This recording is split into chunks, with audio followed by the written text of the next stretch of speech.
even if you really believe in something strongly, don't hold yourself to it absolutely. What do I mean? I know someone who is just an amazing person, a helpful person, a person who can be of great service in life. And as I've spent time with them and seen them with others and sort of just gone through the year with them, in part, so far, I've noticed that they've burnt out a little bit. And I think it's a pattern. It's not about that person, but it's just a pattern. I think that when you don't balance your life, to just boil it down, if you don't balance your life in such a way that you're true to yourself, you will end up with an imbalance and you will get sick. You will get just bogged down and burnt out and just sort of immobilized. You will enter this immobilized phase where you become burnt out. And it happens to everyone. And I really think the physical illness of it boils down to your mood, that being burnt out. If you're, for example, doing something like being of great service to others, but you're kind of doing it because it's a law. You know it's a law, like you should help others, you should be kind. It's one of those ones, it's an interesting kind of trade, because you do no wrong, you do no harm, right? So you achieve the goal, you do it. If you stick to a principality, you do achieve its end, right? You're not hurting anyone. In fact, you probably benefit somebody. But we have to remember the person in the equation, the person acting is you. And if it's not true for you to help someone in a given situation, maybe you should let it go. And it's difficult to do because we immediately cast ourselves as evil or like unhelpful, or like, we're straying from the path, we're straying from God, we're straying from, even just if you're secular, you know, you're just straying, you can feel like you're straying from your principality, you're straying from the thing that gives you ground, and that feels really insecure. But when you live on these principalities, what you find is you burn out. And I think, now that I think about it, some people don't mind burning out, I'm sure. In fact, some people kind of look forward, I would say, to burning out. Do you know people like this? I think I know people like this, now that I think about it. You might be a person like that yourself. Do you sort of embrace suffering, knowing that you'll have a rest afterwards? Because that's a sure sign, I suppose. I've done that before with projects and stuff at school. You kind of know you're gonna burn out, and then you kind of make preparations for that burnout, knowing it's gonna happen. So you can do that too, but really, when you live like that, I think the downside is you're feeding a machine. It's really a 9-to-5 mindset. It's really a slave mindset, actually. It's like a production mindset. For better or for worse, like, you kind of want to be a slave, because that's a great way to give service to another person. Being a slave, like, can you really see? It's a sign of a humble person if they have good self-esteem, but they can lower themselves to serve another person. That's kind of a good form of slavery, if you know what I mean. So slavery is not inherently bad, but I think when you're tied to this cycle, when it's cyclically repeating in your life, and especially when it comes with the illness, with the physical illness, I really believe that it's usually marked by chronic pain or chronic or cycles of illness. This burning out, you're feeding a machine, basically. And it could be anything. It could be your work. It could just be sort of just a principality. Really just an idea. You serve an idea. And I think there's nothing wrong with serving an idea, but if you ever serve an idea for the idea's sake, you have to be careful, because the cost can be sometimes that you end up serving no one. And if the idea was to help others, if the sort of motivation behind it was to help others, let's say, or even harm others, and it stops doing that for you, then that motivation is dead and the principle continues. And that's when you kind of lose control a little bit. Are you following? You lose control a little bit. And we can do that because we feed the beast by just clocking into work, work contracts, keep us clocking in. And it's sort of, you don't really like what's happening, but you kind of can't back out of it. You kind of can't not come into work, can you? Because that's your livelihood. And that's one example. But another thing is literally anything. You could smear golden syrup on trees because you think it will help the birds and the wildlife. But it actually causes an ant infestation that will eat the tree, or a termite infestation, or whatever, wherever you live. You see what I'm saying? Like, the principality, you just have to check what's happening, I guess. That's another thing. I wonder if I've drifted a little bit, but the point was, don't be too rigid and don't stick to the principles too much. I think it takes away from the joy of life, and it stops fulfillment, and it creates the burnout that creates illness and fatigue, and that tired feeling, which you make excuses. You say it's the weather, it's heavy, you say it's because of this or that and the other, something happening around you, but really you're discontent inside. You're offloading that on a minor inconvenience. I think that's very true of most, including me. We offload these things into excuses, but really we know deep down there's kind of an issue at heart. The issue being that we're tired of it, we're sick of it, and you can't do something if you're sick of it. But what's nice actually is there's a positive side, which is being sick of something isn't something to be afraid of. There's just a little midge on me, eating me alive. When you get sick of something, it naturally, your desire for it begins to fade. A very common one is sugar. If you've ever sort of had the sugar awakening of, I'm kind of, because as a kid you eat all sorts of sugary rubbish, right? And there just usually comes a point in life where you're like, you have a bit of self-consciousness about it. You're like, well, I can't just eat frosted cornflakes all day. I could yesterday, but if I eat 10 bowls of if I eat 14 bowls of frosted cornflakes like Yeet did, I mean, maybe I see it works for some people, because it's not inherently wrong, but I think when you're sick of it, and you're sick of it, and you just can't do that. And you see how naturally then the desire to eat sugar all day, it fades a little bit, and you gain that awareness of sugar. Like, I need to be a little bit careful about what I put into my body, because it makes me feel a certain way. And that's practical wisdom. And I think burning out is very similar to that. But when we involve large groups of people, emotions, large structures, it can really feel so heavy. That lightness in life kind of goes away, because it feels so heavy to be in that state of burnout. Because it's not just a sugar high which will disappear in 2 days. You're kind of wearing the emotions of your family or your boss, or you see what I mean? And we do it to others. It's you can bog other people down with your energy. Don't forget that either. You're responsible for how you feel too. But you see how it's complicated, and we're all subject to these structures which are kind of outside of our control, because they're just in the social life we're around.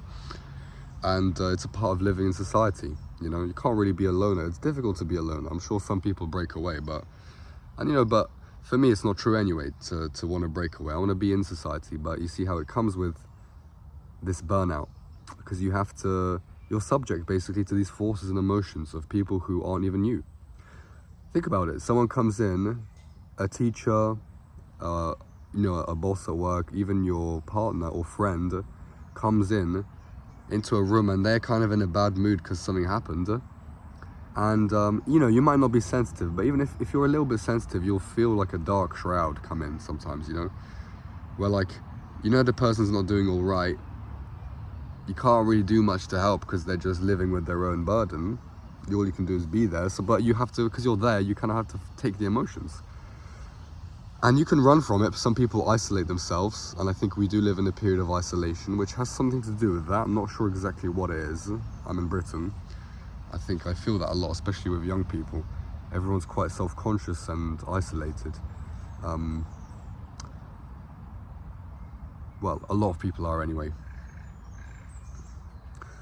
What was I even talking about? Burnout, you just burn out, basically. And these emotions get heavy, but take solace, is what my point was. Take solace, because when you get sick of stuff, you begin, like with the sugar, when you get sick, it forces you to think about and use your mind for good for once, because the mind is always playing tricks. And because the mind is what came up with the principality in the first place, and it's what caused you to sort of obey like a law in the first place, right? It was your mind. And that sometimes is helpful, sometimes it's not. But something that's almost always helpful, I find, that a mind does, is when you have this sickness, as long as you don't diagnose yourself like a hypochondriac, oh, it's this, that, but it's probably a combination of factors. As long as you just realize that, okay, some realization is on its way. If I'm suffering and I'm sick of something, a realization is coming up to my upper chakra, Some realization is coming there. So take solace in that. That's really useful, because if it can, I feel like that's a big thing in the hypochondriac. I feel like that's a modern thing. Unless maybe back in the medieval times you could have a religious hypochondriac where it's like, oh, I'm possessed by so many devils, because they didn't have such a scientific explanation of illness, for example. Even though illness is still tied to like a spiritual thing, generally. But what I'm trying to say is, in the modern age, we have all these cures, illnesses, ChatGPT. You start diagnosing yourself, you have a feeling, you ask the internet what it is, it gives you a set of answers, you start narrowing it down, going down a rabbit hole, and it's like, the truth is like here, and you've just gone down a little flipping minefield, mine shaft way over there, you see? But it's kind of connected to the node a little bit. But you see how you can really narrow yourself down into a truth that seems true, but it's false. That's what the hypochondriac does. You let the mind, and I've done this before, you let the mind take over to diagnose yourself. You trust your thoughts. You trust yourself above really what's the totality of being. I can give an example. Let's go back to the teacher or the boss who comes in with some dark feelings. Someone who has little faith, the hypochondriac, they will basically feel bad because someone else has had the bad energy, maybe loosely connect it with the person, maybe even blame them, but then go away still feeling bad.